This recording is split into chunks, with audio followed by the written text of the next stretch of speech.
Welcome back to another budget with me. I am budgeting my paycheck from May 31st. I am a 40-year-old married mom of two. My kids are 21 and 16, and I get paid on the 15th and the last day of the month. In this video, we're going to be budgeting my last paycheck for the month of May.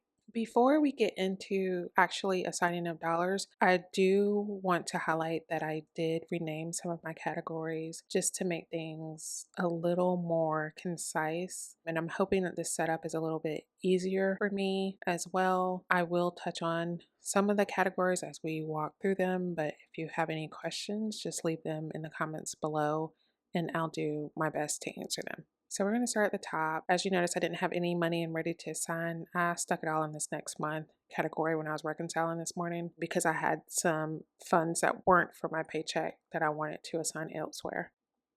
All of my categories for May have been covered, I believe. You can go to underfunded, and I don't have any overspending because I have gone over on dining out as usual, food and drink, and a few other categories as well, but I've covered them as they've come up.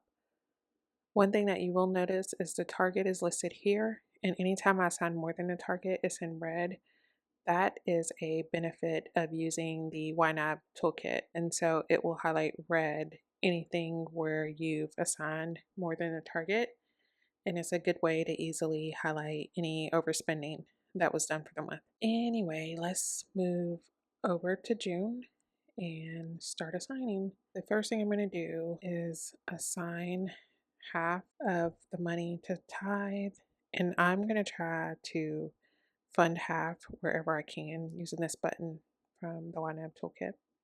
Also this month, I'm going to cover our security system because that's going to come up in a day or two. Also going to cover, let's see, Verizon just came out. I'm going to cover our light bill, fund both of those.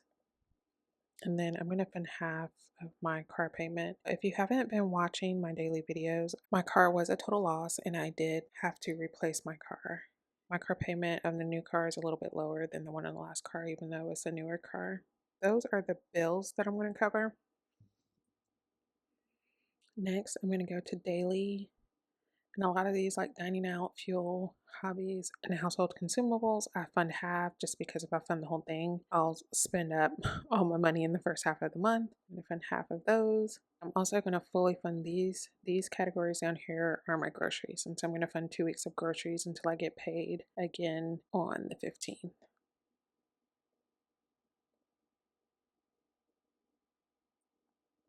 I'm also going to fund half of stuff I forgot to budget because I always tend to overspend in one way or another, and I want to make sure that I have money to cover any overspending that may happen. And then I'm going to go to non-monthly expenses. So I have more non-monthly expenses than you see here, but what I did is I created this you did it category, and any of my non-monthly expenses or sinking funds that were fully funded, I moved them down here into a separate category. So the money is set aside and I didn't have to scroll through a bunch of categories when I go to budget since these are already funded. Hopefully also having it like this at the bottom of my YNAB will prevent me from taking money out of these when overspending happens, unless I absolutely have to.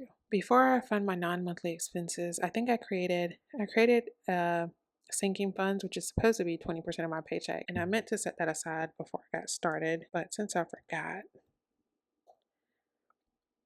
106.80. I just want to make sure I'm saving each paycheck. I'm saving each paycheck because I have some large expenses coming up and I may have to go back into debt pay down mode, but I still don't want to lose traction with my sinking funds. I really want to have at least 3 months of expenses saved up in case something was to happen with my job or something like that. So let's go to underfunded and see what's left. These I'm going to pay next paycheck. They're all due at the end of the month. These are for the remainder of the month. So is this one? I can do 25 in family fund. I'm going to fund half of kids and fund half of maintenance, which is hair stuff and nail stuff and all of that.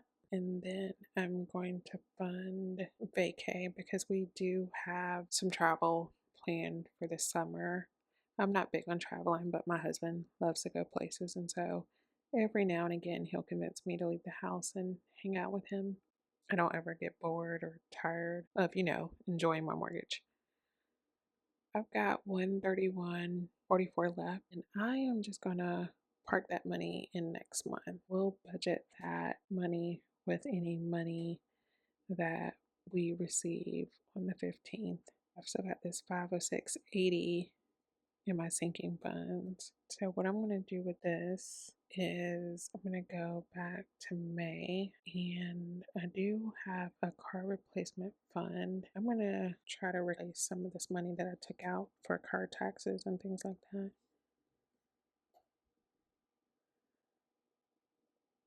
So that is everything. Now, one thing that I am well aware of is the Nintendo Switch 2 is coming out in a few days, in probably less than a week. Next week it will be out, but I wasn't able to get a pre-order, and I'm not sure if I want to wait in a line at midnight or not. I think I'm too old to be waiting in a line at midnight. Like, not too old, but maybe I can't be bothered. I really cannot be bothered to wait all night in a line for a video game. So I was talking to my husband, and I may wait until my birthday in October, when hopefully supply and demand have normalized, to get a Switch 2. If I was to get one now, I couldn't enjoy it the way I wanted to anyway, just because of other life stuff. And so it may be best that I wait, and that'll give me time to actually add money to this category in my wish farm. But I will say, don't hold me to that.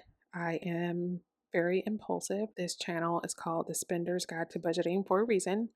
And I am not above taking money out of a category like that car replacement category, taking that money back out and spending it on this console. So stay tuned. We'll see how that goes. And I think that's it. I think that's all for this paycheck. I do think I want to do a monthly wrap up where I talk about the highs and lows of this month, but I also think a lot of those highs and lows are covered in the daily videos. So if you haven't gone and watched those, take a minute and, if you have some time, take a look at some of those. Some of them are less than a minute. I think the longest one is up to maybe 4 or 5 minutes. And I do have a playlist created on the channel where you can kind of autoplay those. So it'll start at the top of the list and it'll just work its way through of my daily spending. Basically, I go through my transactions tab to show where money moves have been made for the day. And so I've got some feelings about some things that happened this month, and some of the stuff I forgot what happened. So I'm thinking about doing a monthly wrap up, but I'm just not 100% sure. In any case, don't forget to like, comment, and subscribe. And thank you so much for watching.